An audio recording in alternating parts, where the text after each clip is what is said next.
How's it going, everyone? My name's Chris here with Aquatic Ascent. Today we've got a couple neat things going on in the fish room. We're moving some fish around, getting some new breeding projects started. We're hopefully triggering the leopard frogs to spawn either this week or next week. I've been doing 50% water changes on their tank every day since last Monday. And so that's hopefully going to get them going. I've seen a few of them dancing. Fingers crossed they'll kick. We're going to be moving my CPDs into a grow out. They've been a little shy. And to keep production up, I'm going to try to spawn some like 40 pencils in there. And we're also going to get my blue tetras into their new homes, as well as start some work with our rosy barbs. And we've got some fry growing up. Just a lot of little maintenance stuff going on today. Let's get right into it. Let's start getting stuff done.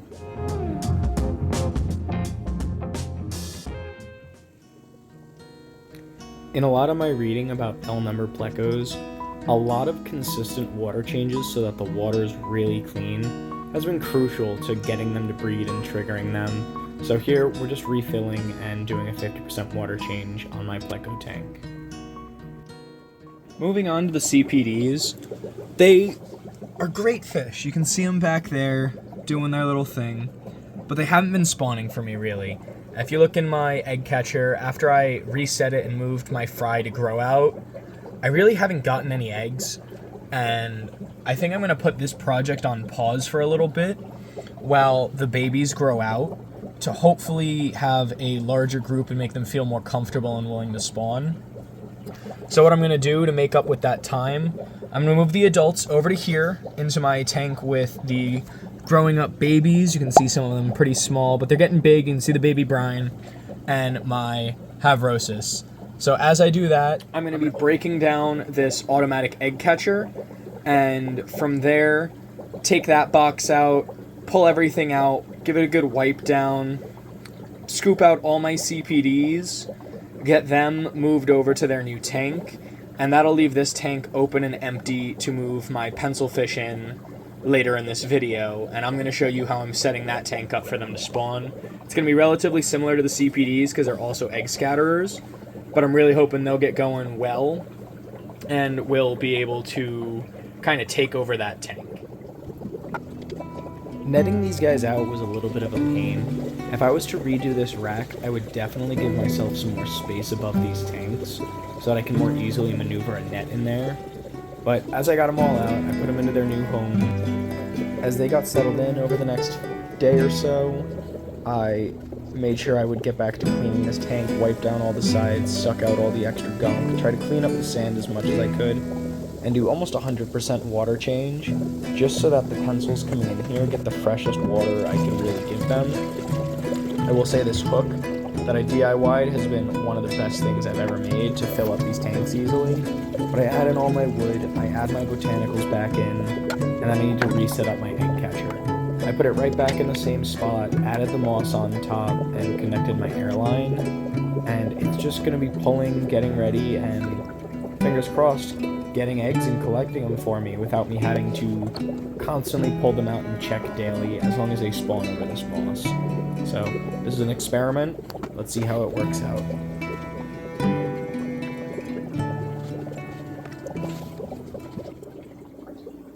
After finishing setting up this tank, I want to make sure we add our pencils in because it's all set up for egg scatterers to lay in that moss and have the eggs sucked up into this breeder box to then be grown out.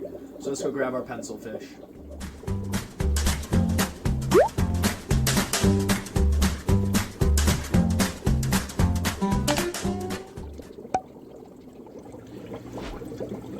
Right here we've got the pencils ready to go into their new enclosure. They're Beck 40s. I don't know the male to female ratio. I think I've got 2 females and 4 males. We're just gonna give them a shot, see if they lay their eggs in the moss. Let's get them in.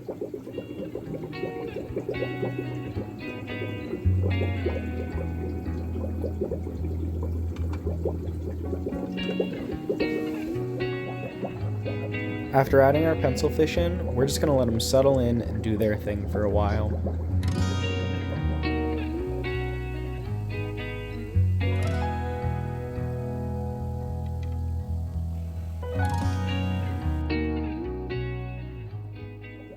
breeding these rosy barbs is super easy. They're egg scatterers. They're normally bred out in ponds. It's the middle of the winter where I am, so not exactly an option for me right now, but we're gonna do them in a bucket. To do that is simple. What we're gonna do, we're gonna fill up our bucket with this tank water from my established rainbow tank where all the barbs are gonna be going after they breed. And we're going to put some nylon netting down in the bottom of our bucket, pinned down by a rock. That's going to create a barrier so that they can't get to their eggs and eat them after they're laid. I'm going to set them up today. Hopefully tomorrow morning they're going to spawn, and then tomorrow night I'm going to take them out, put them back in their proper tank, and they'll be chilling out there. Now that you've seen this all get set up in the overview, I'm going to show you what the final product looks like. Looking at these barbs here, you can tell the difference mainly in their color. These are rosy barbs. The males are going to be that redder pink and really easily distinguishable from the gold counterparts of the females. The best way I'm able to do it is I find the reddish one, which is this little dude swimming around, and he's going to be our stud who's going to breed up a bunch of fry. I'm going to try to pull the plumpest females, or probably just throw all of them in. But if you look here, you can see her nice and fat. When we get in close, you can see her belly's all nice and full. I've been feeding them baby brine shrimp for the last 2 weeks, at least twice a day, along with some extra stuff. I've been using the Vibra-Bites and kind of anything that they'll take because I've just wanted to see what they'll eat, and they've been devouring, constantly eating, getting nice and fat. So we're going to add them to our bucket, leave them overnight. Tomorrow we're going to come down, check on the barbs, see if we've got any eggs. Overnight they should be fine. They don't really need a sponge filter or anything. They're going to be in there for maybe like 20 or so hours. And we'll check on them, see how they're doing. Fingers crossed we'll have some eggs to pull out. And we're going to get those into our fry system. So let's get these guys added to the bucket. Beautiful fish are going in.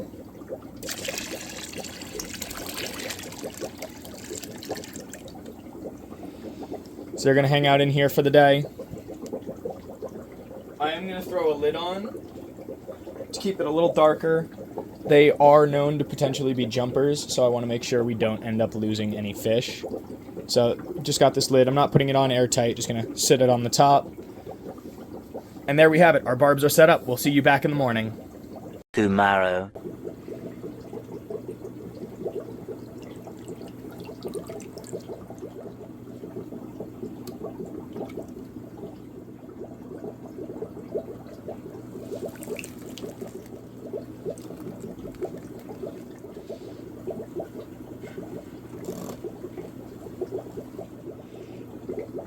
I don't know if I see anything. There's a bit of muck on the bottom.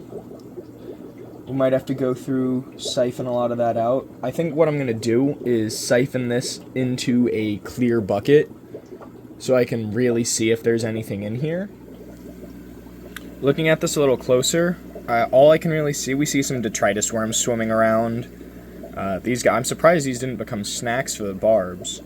But coming down low, I don't really see any eggs.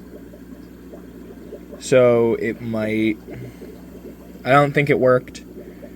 What I'm going to do, I'm going to add them to my rainbow tank, and instead of doing the bucket method, because it is still a little cold in my room, I'll set them up in the rainbow tank, let them get comfortable, and if we come over here to my breeding supplies, it's a mess, I know. What we're going to do is try this probably next week. We'll put the fake bottom in, and I'll just put the male in with the fattest female, and hopefully they'll spawn in here and I'll be able to raise the fry up in the breeder box. So fingers crossed, that'll be our next method because the bucket, I think it's just too cold for this right now. So let's get them moved into their new tank.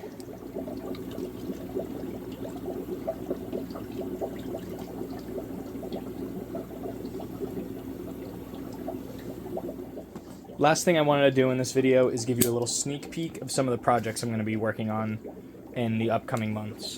So this box just came in. It's one of the last things I needed to get started on this new project.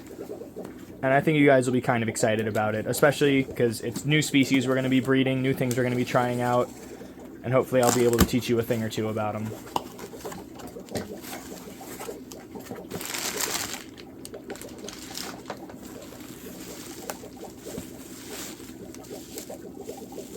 I If you have any idea what these are, let me know in the comments section below. This is a little teaser for what we're going to be doing with those extra tanks. The barbs, I'm going to need some more work with. I think I'm going to need to wait till it warms up a bit. I'm just kind of restricted by how much space I have here. I know I've got a lot of tanks compared to the average person, but 20 tanks when trying to breed this many species is, you know, not enough. So we're gonna give them another shot later. I'm probably gonna do the bucket method again, just because once they're conditioned and it's nice and warm consistently out in my room. As for the pencils, I think we've got some eggs. Over the next few days I'm gonna be monitoring them, checking, seeing if there's fry. I'm just gonna need to play with them a little bit more, see what's gonna be working. Once I find something that works, I'd love to make a comprehensive guide for you guys. If you haven't already, make sure you subscribe below, join the community, leave a comment, like the video. That all helps me out so much. Thank you guys so much for watching. I will see you guys in the next video.